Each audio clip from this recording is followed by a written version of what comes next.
Well, Michigan plays on the road at Michigan State this week. A huge in-state rivalry game with lots to talk about because of the fight these two teams had in the tunnel and all that kind of stuff. And, well, nobody cares for a couple of reasons.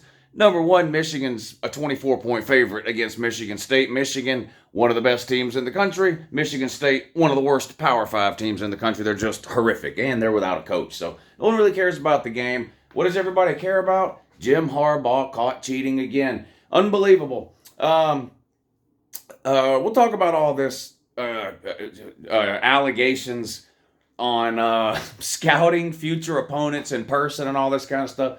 We'll talk about that. There's not much to talk about the game.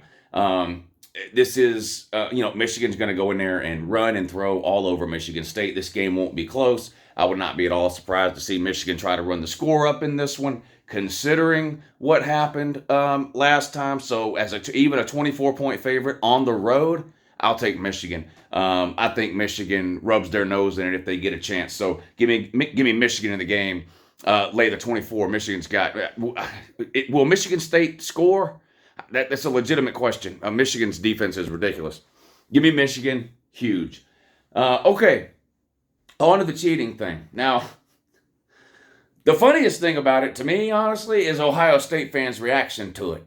But I don't want to just focus on that because it does kind of take away from the actual story, which is what's being investigated at Michigan. But Ohio State fans on Twitter yesterday just had an absolute field day with this bit of information that Michigan might be cheating in some future scouting of opponents, which we're going to talk about.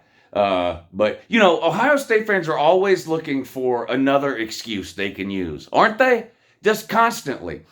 It's weird. I don't know what goes on with Ohio State fans. I really don't. Because as much fun as I have with them and kind of the trash talk back and forth, let's be honest.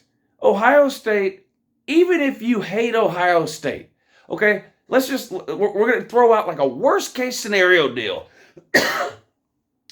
Even if you hate Ohio State, you've got to admit they're at least one of the top 10 college football programs of all time. And when I say top 10, they're closer to 1 probably than they are 10. Which makes it so weird that Ohio State fans just cannot take any criticism or anything of their team. They don't take losses well. They don't take trash talk well. They don't take criticism well. I've yet to come across an Ohio State fan who has ever told me Ohio State lost this game because the other team was better. I've never heard an Ohio State fan say that. It's always an excuse. The weather, somebody got hurt, the hash marks are too wide. We had to play them in a certain place. We had to play them in a neutral field that was closer to the other team's campus than our, whatever. Just this never-ending list of excuses every time they lose a game, right? Never heard an Ohio State fan just come out and say, well, they were better. Never heard them say it. Excuses a mile long. And they've already got built-in excuses for their last 2 losses to Michigan. They've lost to Michigan 2 years in a row. They blamed the weather one year. They blamed the cold, the wind, the rain, the snow, whatever it is. They blame injuries. Well, this just gives them another excuse to use. Now they're all over Twitter. No wonder we lost 2 years in a row. Jim Harbaugh's out here cheating again. So anyway, now let's talk about the actual cheating allegations against Michigan, or rule-breaking allegations, whatever you want to call it. Because I do see some misunderstandings being based on things I see posted in certain places on the internet now. So here's what Michigan is accused of. Michigan is accused of sending human beings to future opponent games. In other words, Michigan looks on their schedule and they got Ohio State at the end of the year. Michigan is accused of sending people to Ohio State games during the season to scout Ohio State in person, I guess with the express intent of trying to steal their signs that the coaches on the sideline use to relay plays and formations and things like that into the game. We've all seen these coaches on the sidelines with the hand gestures, and or maybe they hold up signs with funny pictures on them and different things like that, and then Sometimes you'll see like two people with a giant sheet spread out behind the people so you can't see the signs. So you know what I'm talking about with sign stealing. There's no rule against stealing signs. Like, if you pick up on the opposing team's signs, then of course you can use that to your advantage. The rule that has been broken here is you are not allowed as a school or a staff to send people to a future opponent's game to scout them for any reason, sign stealing or any other. The sign stealing is actually irrelevant in this case. The only rule as it applies to stealing signs is recording the other team signs, like in game stuff like that. You're not allowed to do that. The rule that's broken here, and again, whether it's for stealing signs or not, is irrelevant. The rule that's broken, you're not allowed to send people to scout games in person. You're not allowed to do that. So let's say I'm the coach at Michigan. We're playing Ohio State at the end of the year. I send a staffer or an analyst or whatever, in week 3, while we're busy playing whoever we're playing, Michigan, I send a staffer to the Ohio State game in person to watch Ohio State play. That's against the rules. That might be a stupid rule. I think it probably is a stupid rule. That rule came about back in the late 80s and into the mid 90s. Certain schools were doing that. Other schools couldn't afford to do it. So it was brought to the attention of the NCAA. This is an unfair advantage for some of these bigger schools that can afford basically a scouting department that can, before the advent of YouTube and a lot of the digital media that we have now. I mean, any idiot now can get on YouTube and watch yesterday's Ohio State game tomorrow, right? I mean, we all know how that works. In the 80s and 90s, couldn't do that. So some teams started sending people to future opponents' games to scout them in person and come back and give a scouting report to the coach, blah, blah, blah.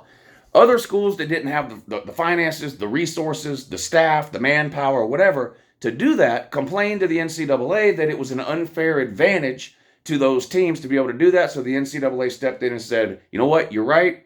From now on, no more in-person scouting your future opponents within that same season. So if you're Michigan and you're playing Ohio State at the end of the year, you cannot send anybody from your staff or whatever to an Ohio State game to watch an Ohio State game for the purposes of scouting to then report back to you what they saw or whatever. That's the rule. We can think the rule is stupid. We don't have to like the rule. We can want the rule to be changed. We can think it's outdated or pointless. That doesn't matter. I say this every single time one of these issues comes up with what people consider to be a stupid rule. Breaking news. There are stupid rules in life. They exist everywhere. Where do you work? Think about where you work.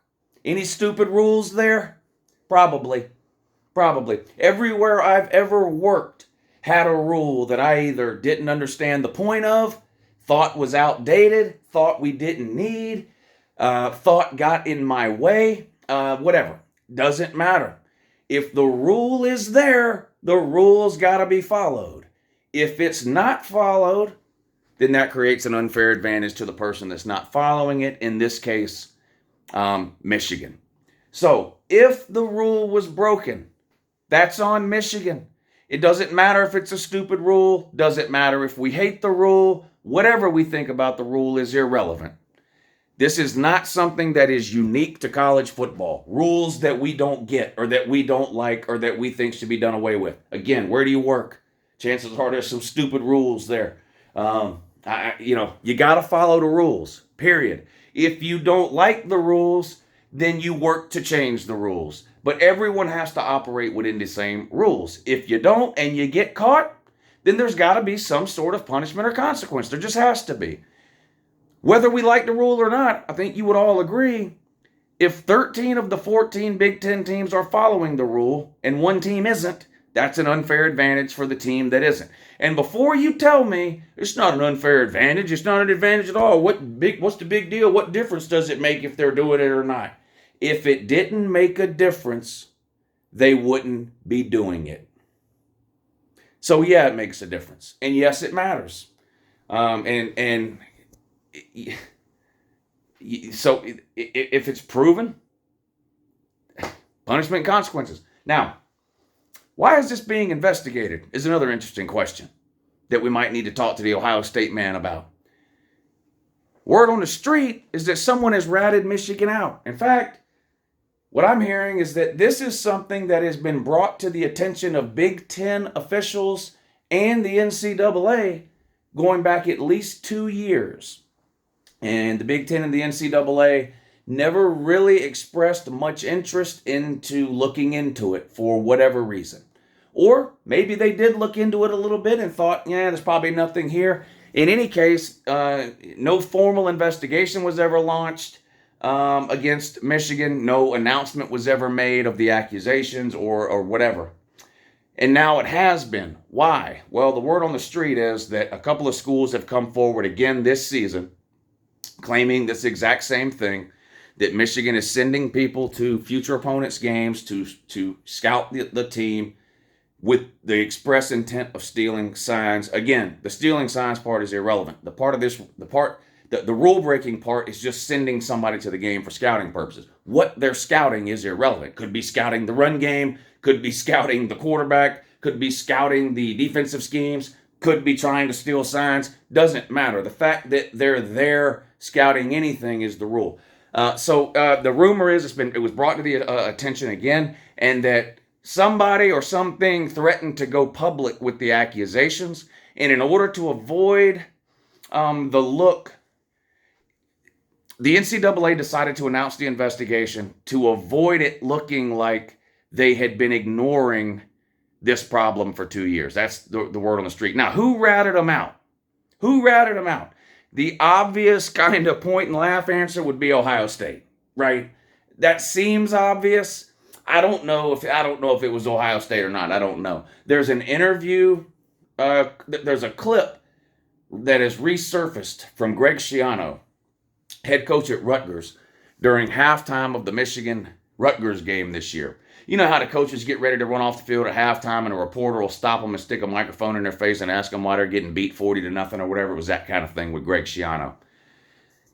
And at the time, I don't even think anybody really paid any mind to what Greg Schiano said. But when you go back and watch the clip now, knowing about this investigation, it appears as though maybe Greg Schiano knew about it too. He sort of alludes to weird things going on that we need to talk about or something, but he never actually says what it is.